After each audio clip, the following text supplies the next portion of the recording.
In any discussion, there are two positions. That's my own position. That's why I went to school. I didn't go to school so that people can intimidate me with their ideas. No. I'm not in support of the Goodluck Ebele Jonathan's government, and you know my position about his level of competence or otherwise. The man who has won election made so many promises. He said so many. I think, and I told those who were very close to me that this man was talking too much. Black Maria is to carry criminals, treasury looters that are in government today, not our poor people, poor women selling poor water. We are talking about a Buhari who at 41 became head of state. The man did not exhibit the attribute of somebody that is strong intellectually. I'm sure you want to react to that. Yes, I will actually want Mr. Olayinka to talk to issues and stop making innuendos. So, comrade, you're saying if you become governor, you're going to bring back Okada? Of course. You will bring back the market women back on the streets? They don't put words into my mouth.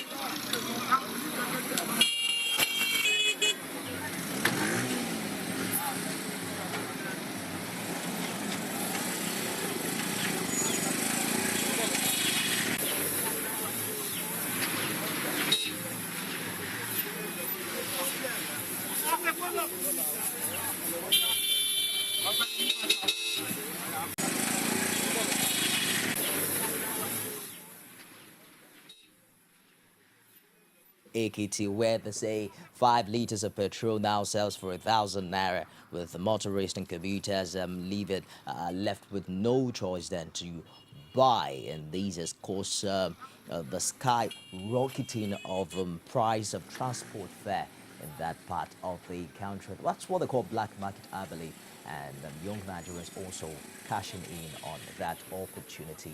Back here in Lagos, the queues are back. Quite a number of people are thronging fuel stations across the metropolitan city, trying to get fuel for their vehicles, and that also you can do some arithmetic to know what impact that would have on transportation fees. Well, let's start from there and find out why full hike yet again. I'm joined now by a public affairs analyst joining us on the show today, ABUBAKAR BABATUNDE. Good morning. Thank you for finding time to come. Good morning. Are you surprised? I've heard lots of Nigerians say that this is one of the largest oil producing nations, and then yet again we have fuel scarcity. What are your reactions to that? It is very surprising. It all boiled down to the corruption which we have been talking about. We are one of the largest producing country in the world, number 6 in the world.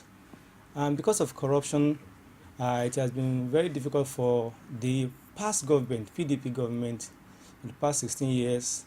They've been kind of toying with our lives by giving out our crude oil to be refined in a foreign country. Allegedly, it has been said that most of the people in the government have their refinery outside the country. So because of this, for their own selfish interest, they now take our crude oil outside the country, refined, and bring back to us to buy. It is never done in any part of the world where you have people, the country producing oil, and you still have the crude oil being exported to the other country and bring back for people to buy. So this has been the issue with the corruption in the country, which I hope the present government will try to tackle. You mean the incoming government? The incoming government. The Minister of Petroleum Resources, I beg your pardon, the Minister of Economy, the Finance Minister and Coordinating Minister of the Economy, Okonjo-Iweala, talks about having disbursed about 157 billion naira to oil marketers, and it's been priorities if we can put it that way, on the part of this present administration, with the reforms going on in the oil sector, the petroleum minister will tell you that we've stepped a lot of toes. That was why we removed subsidy in the first place.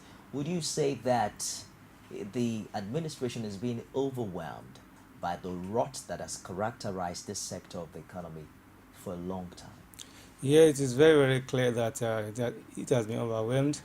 From what the former president said, that is Olusegun Obasanjo, that the present government, we are having 5 presidents. Konji-Iweala is one of them, and the Minister of Petroleum, Alhaji Maduke. The 5 of them, that the weakest of them is the President Jonathan, because President Jonathan himself, I think he did not prepare for the position where he found himself. So he doesn't have that charisma to lead. So this has really put a lot of problem on him, and he doesn't have the fair hold of the government in place. So because of this, the oil sector, which is the major income of the country, has been filled with a lot of corruption. And because of this, we are having all these problems in the country. But do you also foresee, for instance, a situation whereby, considering the fact that this is not a new challenge, it's been there for a while, and it even precedes the Jonathan administration, the issue of refining oil products from abroad. With the global fall in oil prices and all of that, many are beginning to say that Nigeria as a nation might need to consider alternative source of revenue apart from oil. Do you see that happening in any moment from now? Yeah, we are hoping that the incoming government will do that. The president-elect has assured us that that will happen in the nearest future, and we hope he is going to look into that, because right now in the country we don't have any refinery, and he has said that of the major refinery we have in the country, about 6 of them in the country, none of them is working now. Because of what? Because people in the government are their cronies and their friends. They benefit from importing the fuel, so they've been able to tackle the issue of making the refinery works. And the president-elect Buhari has said that he is going to look into that, and our refinery will work. And when you even look at the refinery itself, it is being said that we could have smaller refineries all over the country. We have people who are making their own refinery in the creeks, where you have people refine their products in the little sums. So if we have people who could make that, why not have refinery all over the country? Why can't we have refinery in the local government, in our in our community here? So the refineries have been destroyed by the government. I think if people have that talent of constructing something like that kind of refinery, why not gather these kind of people together and let us have refinery all over the country, where people will be refined in small quantities. And we also know that the refinery is not only the fuel or the petrol that comes out from it. We have all other things that come out from those things. So when you take those things out of the country, what we have is that all those things that will come out of the other refined products, the other country are going to benefit, like rubber and some other items which we are going to get from those crude materials that are being imported to the country. You know, when we discuss this issue, one concept that comes up often is the idea of corruption, and you've also made mention of that in your opening remarks. There seem to be lots of expectation of the incoming administration to bring integrity to bear on the way governance has been run in Nigeria. But how realistic is it going to be, given how corruption, the perception is that corruption has eaten deep into the fabric of the system. We're talking about fuel scarcity. Some petrol stations have the commodity, they'd rather hoard it. That is not the government's fault, that someone who has a filling station has petrol and is not selling it. So what happens when a new government comes and it even makes the structures available? Do we really have the potentials as a nation to carry out all of this? Yeah, I think about the leadership. When you have a good leader, then the followers will just follow suit in that direction. When you look at the precedence of the present incoming president, that is the president-elect General Buhari, when he was a military head of state, you could see that he's is a man that has that integrity of tackling corruption during his period. I think this has also worked for him to become to win this have won this election.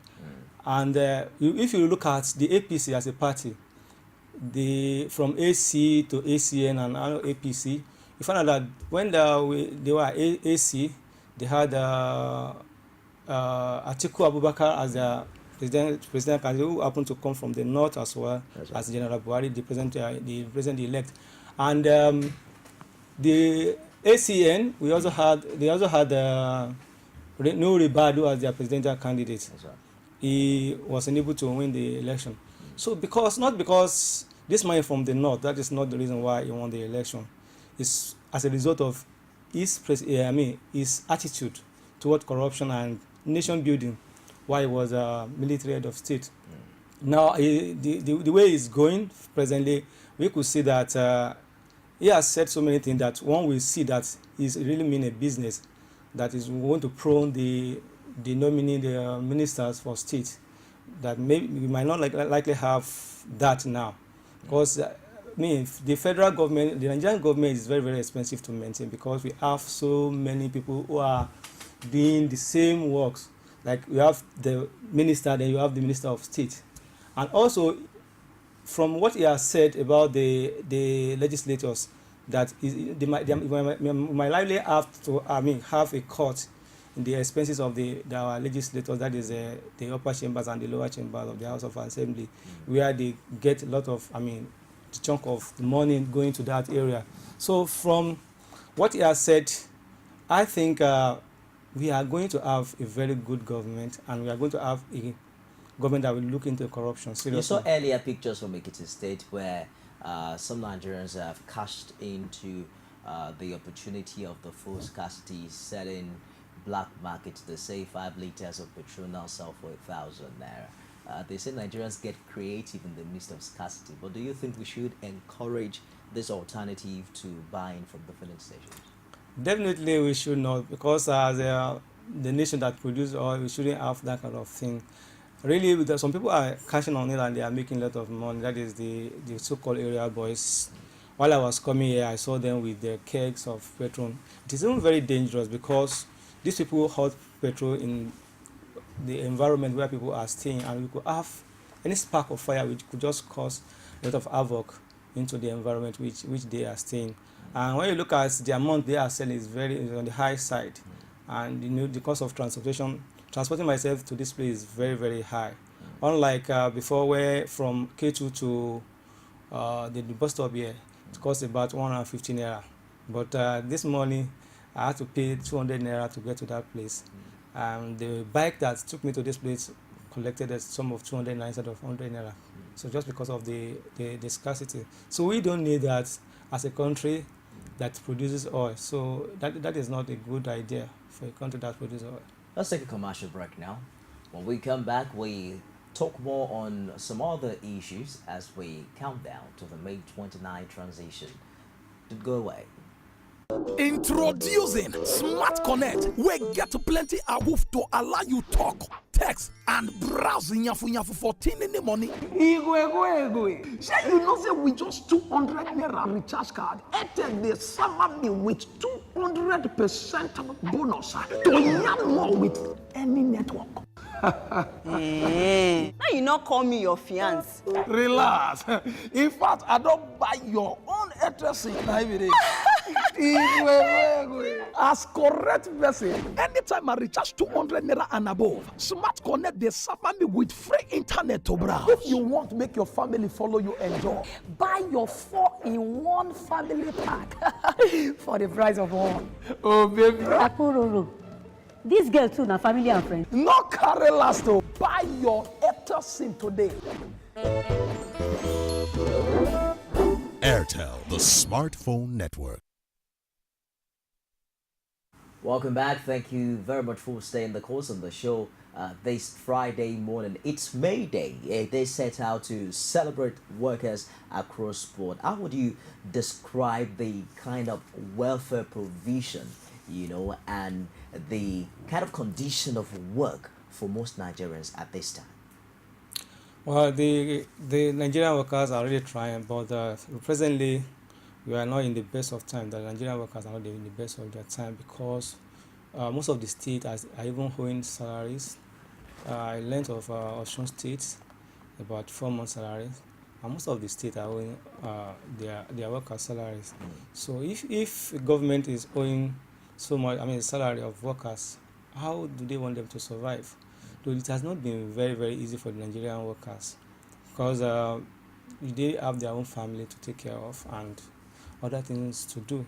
So it has not been easy. And when you look at the minimum wage, looking at 18,000 naira, which some states have not been able to pay.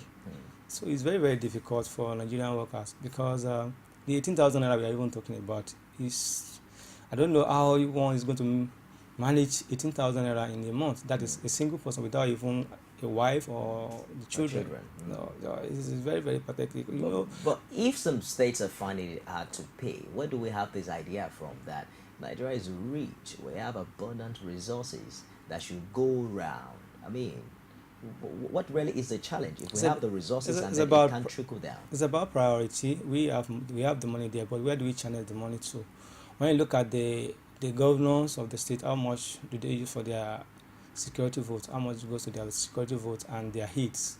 We have senior assistants, assistant to the senior assistant, all that's very, very expensive to make. And I think the incoming government of General Buhari is trying to look into that, where you have the PA to the PA, SA to the SA, those are where our money have been going to. So if we cut out our expenses, the Nigerian government is very, very expensive to maintain. Looking at the budget, you see that the chunk of the money goes to the politicians. That is why we are having all these lapses. So if you cut down our expenses on our government, I think we have a lot of money to use for other things. There's a much of attention also talking about the role that the civil service and the private sector have played, impacting the economy of Nigeria. There are complaints about the attitude of most workers, especially in the civil service, attitude to work in the sense that, well, government would pay, unlike the private sector that checks on you and pays you based on your performance. How do you see that being overhauled and improved upon in time? I think it's just about the leadership that I've said earlier. When you have the leadership working, you don't have other alternative than to work. When you are under somebody and that person is working and you see him, there's no way you will not do the same. For example, I am a product of LASO, and since I finished in 2012, I've not been able to have my results, not because of anything, but because of lackadaisical attitude of the workers there. You have the administrative where they don't care about, you have the result missing, you have your file. If you go to their office, you have to be looking at your file, checking your file, because some people were not doing what they were supposed to do. So because of this, we have all this attitude about we are government workers. Whether I work or I don't work, I get the pay at the end of the day. So that has been it. Our own is even better. We have people who have finished school from 4 or 5 years and they have not gotten their results. So it's like it's our own thing. It belongs to us, and that attitude has been going on. But where we have a leadership that said, okay, this must be done, then definitely I think things will change. Well, you said they have not gotten their results. Is it that they've not gotten the certificate, or they have a statement of result that they work with? Because I'm wondering, someone who's left school for years, what then is that proof that such a person has gone to school? Well, they give out some things that you could use maybe to look for work for something like that. But the real result is the problem. Where you have some result missing now, so many other things, we have that kind of problem in our tertiary institutions. And these are civil servants too. It happens in other offices too, where people are not working as they're supposed to. They ought to. Well, it's all about on leadership. But I think in Lagos State is a little bit fair because of the coming of the outgoing governor Fashola. He laid a very solid foundation where we have civil servant working more than before. I mean, for the past 8 years in Lagos State. I think that has been done. It's only in this institution where I think there was a time that the VC of the LASO tried to do something about this issue, but because this is Lagos, we are Lagosians, the institution belongs to us. This is not a federal government infrastructure. There are a lot of problems. The people there attacking the VC and all those stuff. So I think by and large, we are hoping that in the incoming administration we look into that attitude of our workers. Let's also consider some other developing stories from the political sector. After the March 28 election, the incumbent president considered defeat as well as congratulates the president-elect. On the front page of the papers today, we see the APC accusing the federal government of sabotaging smooth handover. What do you call that? How do you justify both reasons? While on the other side, you recall earlier also federal government had told the APC and the incumbent administration not to run a parallel government. How do we place all of these together as we come down to the handover on May 29? I think the people who have been advising President Jonathan are still there. I think by now maybe they will be regretting that he congratulated President Buhari, because according to him, he did not inform most of the PDP members. Maybe they would have said, no, you should stick to your gun. But now I think they are still there. They are still telling him, oh, go, don't let this man take over from, it's not time yet. So I think that is what is playing around now. They are seeing the acceptance of the incoming government, and they want to, one way or the other, try to discredit the incoming government. Trying to say that they are running parallel government, I don't think that is right. For any president-elect, the president-elect is as good as the president, because the affair of the country is going to be on his hand. But constitutionally, he is not president yet. But he's the president-elect and is preparing to take over. So because you the see, position of the Jonathan administration is that until the official handover on May 29. But what has what has Buhari said or done that, I mean, suggests that he is running a parallel government? I have not seen anything that he has said or done that has suggested that.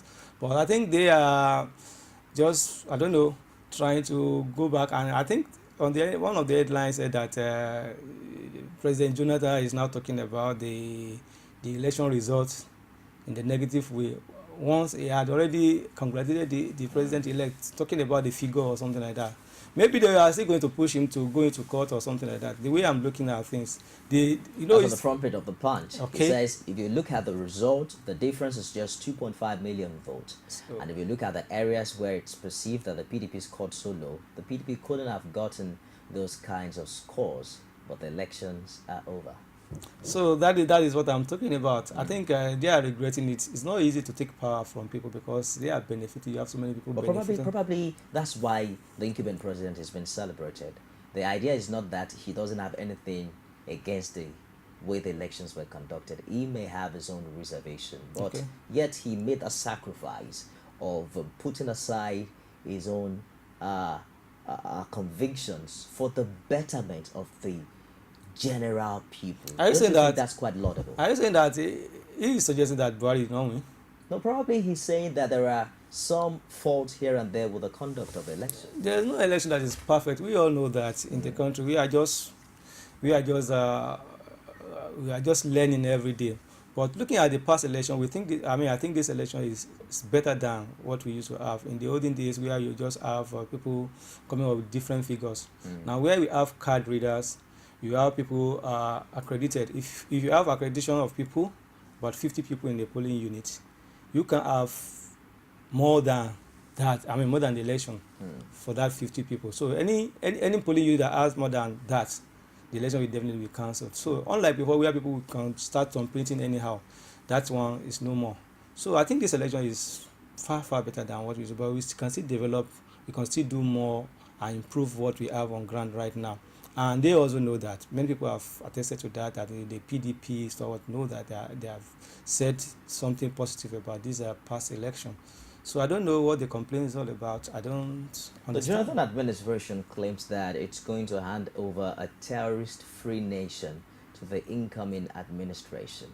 And what it means also would be to cast our minds back to find out the kind of success that the Nigerian military has recently achieved, you know, in their onslaught against Boko Haram. Recently, about close to 300 girls and women were recaptured from Sambisa forest.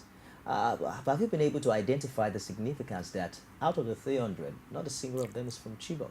Probably we've underestimated the number of young and innocent women that have actually been abducted. Unfortunately, this government, I'm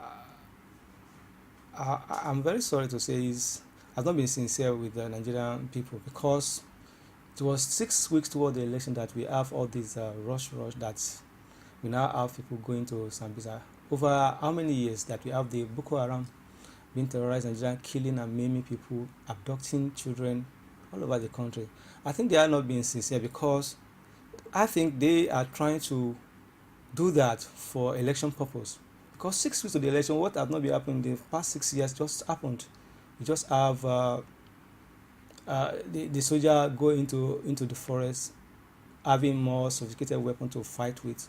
So this government is not being sincere. I think we don't know how many people have been captured, because from what we have just read, that almost about 300 of people that have been found now, there is none of them is one. I mean, the Chibok guys is not among the people that have been found. So I think there were a lot of things that we don't know. You know, I had a guest yesterday who was also pointing to the fact that probably the Chibok girls were being over politicized, and then much attention wasn't really given to the true condition of abduction that was going on in the north. We were busy witch hunting the President Goodluck Jonathan administration, according to him. What's your reaction to that? That what? That probably the Chibok girls, the Bring Back a Girls movement, was over politicized, and attention was taken away from the gravity of abduction that was actually going on in the north at that particular time. I think this has to do with the manner in which the girls were being abducted, because they were in the school. If you remember that, they were in the school, they were taken out from the school. So these other people that we are talking about, maybe we wouldn't know where they were being abducted from. So the attention that has been given to these girls, number one, they were in the school, and they were school children waiting to write their exams. So the bulk of this that were taken had to do with the attention was given to them because of the manner and the place where they are being abducted. That is what I think. So I think the other things have been going on, abduction have been going on in the town, the villages, and all of that, killing have been done. But because of the manner, the bulk of the girls were taken away from the school. That is why the attention was more on the girls. What do you expect from the incoming administration as regards terrorism in northern Nigeria? Well, I think General Buhari, the president-elect, has assured us that the moment he has own office, is going to fight the terrorists to their minimum stage, and I think he has the will to do it. From his the time where he was military president, where we have Metasina in Kano, he was able to suppress them and wipe them away. Do you foresee him continuing in the strategies of the regional force that has achieved some success in the past few weeks?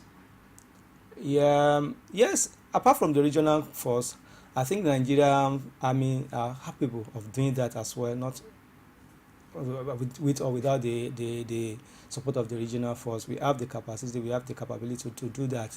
We are seen to be the giant of Africa, and we have the resources, we have the monetary to do that, we have the personnel to do it, so we can do it.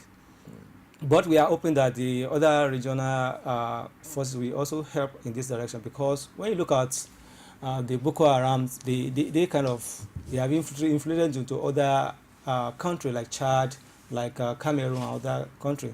And when they strike, they kind of going back to those countries to seek refuge.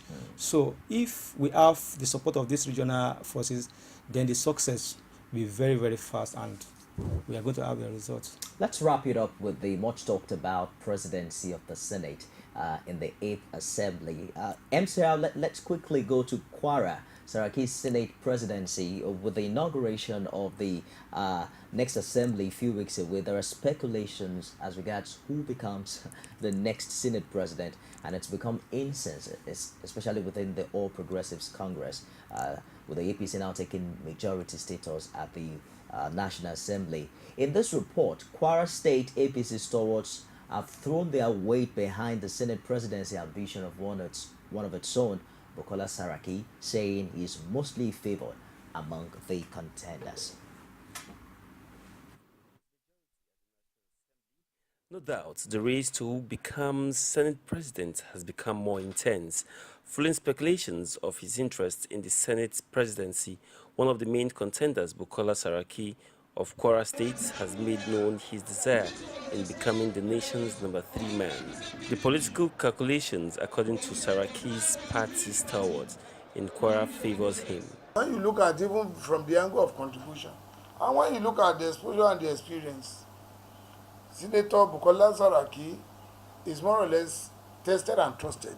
And if he is compensated with all these things, I think he deserves it. He is a leader that has the people's at heart. He believes in the progress and development of both the community and individual in the state. And across party divides, Saraki's ambition gets a boost as he is also backed by PDP stalwarts in Kwara, Timothy BME, saying the glory of Saraki being the Senate president is for Kwara State as a whole. It will be unfair for me to say that Saraki should not be Senate president. He's from Kwara State. He's going to carry the image of the state. He's going to bring more attention to our state. It will bring more economic development to the state. It will bring more honor and dignity to the state. As the clock ticks, Nigeria are eagerly await on who the Senate presidency will land and the intrigue that may be displayed by the players. Update there from Kwara. You recall that prior to this time there were two of them. It was George Akume and Bukola Saraki. But earlier this week, another name came from northeast Nigeria, and there are also student union calling for the Senate presidency to go to that part of the country. What are your thoughts along this line? Well, and fortunately, I'm from Kwara State. Oh, that makes it more interesting. So, talking apart from being, from Kwara State, I think he has that credit to him as one of the most experienced among the lot that are vying for the position. And again, when you look at Bukola Saraki, why he was the chairman of Governors Forum, he was able to carry along all the governors, and the Governor Forum were very, very powerful then, to the extent that the president at that time could not do anything without consulting the Governors Forum. I think he has that capacity to do that, and he's, I think, the most experienced among the lots that are. But there are many who are saying that the zoning calculation doesn't favor him, given the fact that the North Central had already provided Senate presidency for close to 8 years in Nigeria, and that's exactly what the Northeast is saying. The APC probably is also considering compensating the Northeast for providing the second largest votes for the presidency in the March 28 election. I think talking about the zoning, that is the problem with the zoning formula, where you have credible people standing by and you are now saying that it's not zoned to that zone.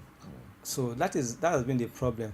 I think what we should be looking at is the performance. Those who can do it, those who can perform very well, that is what we should be looking at. I think the issue of zoning, I don't subscribe to the issue of zoning, because when you zone, you might not have that personnel that could do the work. There are many who will also tell you that why zoning is important is such that the whole part of the country can feel involved, can feel, that they are also actively participating. There are other people who have also said that there's no way you will check a whole particular zone and then you won't find someone who is credible, especially when you recall that this is one of the major challenges that, did not work for the PDP in 2015.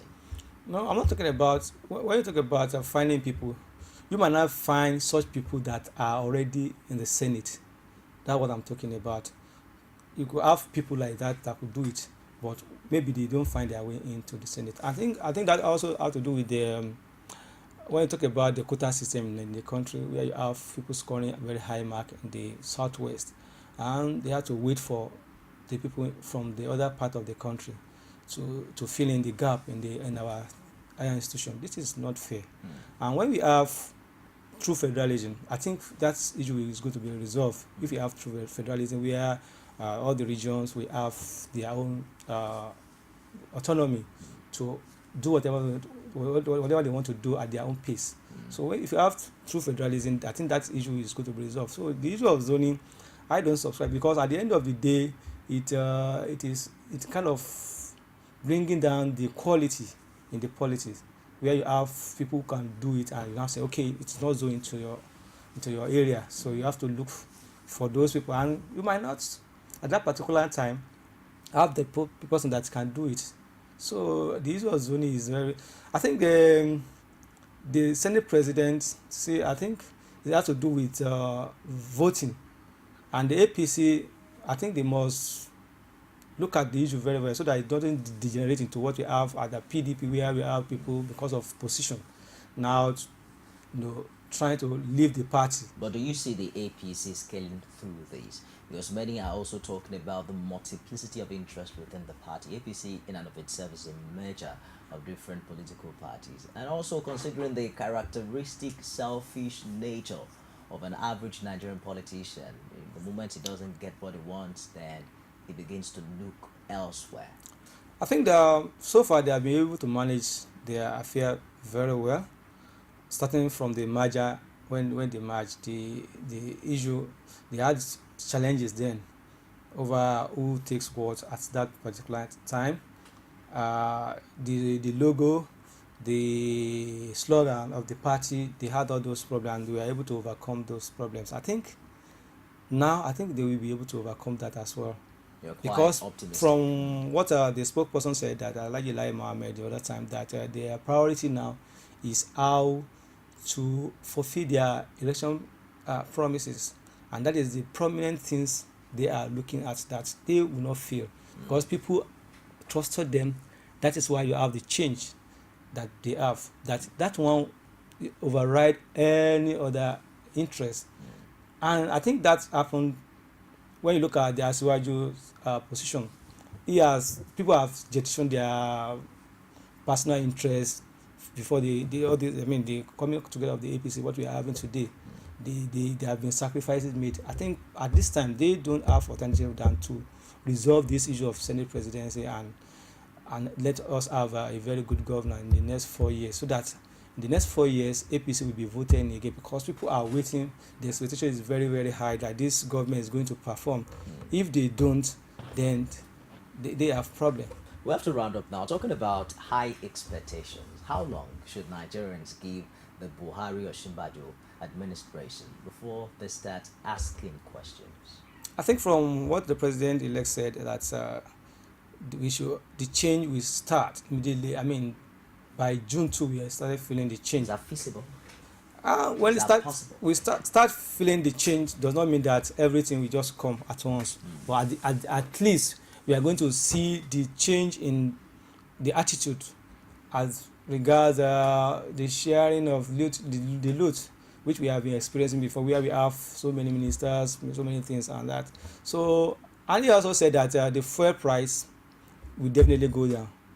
He didn't say the amount, but he said the fuel price is going down, and he could not tell us how much it's going to be. Because people were trying to say, is it going to be 14 naira per liter or 15 naira per liter? He said he didn't know, but definitely the price will come down. But unfortunately for the country, the oil is not a good this thing at this point in time, because the price of oil has crashed in the international market. So much more reason why we should pay less for. Yes, I think they have said that we are going to diversify our economy into other things like agriculture and so many other things. And if we have power, I think more production will come in.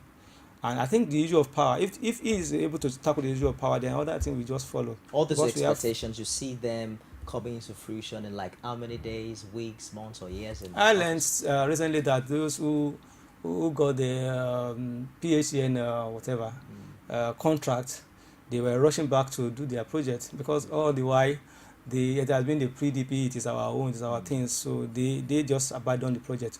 But hopefully the incoming government, from what I have seen, I think there's going to be the desired change, because I learned that most of those contractors have gone back to their sites to do their work. And if they do that, I think the power is going to come. I want you to be more specific. In how many months or how many years do you expect the change to be visible and feasible for all to see? I think I'm not part of the government. I can hold brief for them, but I think the next for 2 years we should have that change. So if you don't get the change in 2 years, you will start kicking. It's all right. Thank you very much for finding time to come today. I've been speaking with policy analyst, public affairs analyst, ABUBAKAR BABATUNDE. Good to have you on the show. We hope that you also find time to join us subsequently. Thank you very much. It's a pleasure. That wraps us on the show today. Earlier, we showed you live feeds from AKT, where they say that about 4 liters of petrol now sell for 1,000 naira. Black market booming, especially now that the commodity isn't quite available. In Lagos, the situation isn't any better, even as federal government says it's already paid 156 billion naira to oil marketers. We hope that all of these scarcity stems down in time, and that there are also reports that there are some of the communities that just quite a number of ships that just berthed in Lagos, packed full with petroleum commodities right in there. We hope that over the weekend, the queues will thin out in many of the filling stations across Nigeria. That wraps Core Digest this week. Do join us again 9:30 to 11 a.m. Mondays to Friday, and stick around for Core Digest Extra tomorrow, Saturday. I am Nifemi Oguntoye. Thanks for being there. In any discussion, there are two positions. That's my own position. That's why I went to school. I didn't go to school so that people can intimidate me with their ideas. No. I'm not in support of the Goodluck Ebele Jonathan's government, and you know my position about his level of competence or otherwise. The man who has won election made so many promises. He said so many. I think, and I told those who were very close to me that this man was talking too much. Black Maria is to carry criminals, treasury looters that are in government today, not our poor people, poor women selling poor water. We are talking about a Buhari who at 41 became head of state. The man did not exhibit the attribute of somebody that is strong intellectually. I'm sure you want to react to that. Yes, I will actually want Mr. Olayinka to talk to issues and stop making innuendos. So, comrade, you're saying if you become governor, you're going to bring back Okada? Of course. You will bring back the market women back on the streets? They don't put words into my mouth.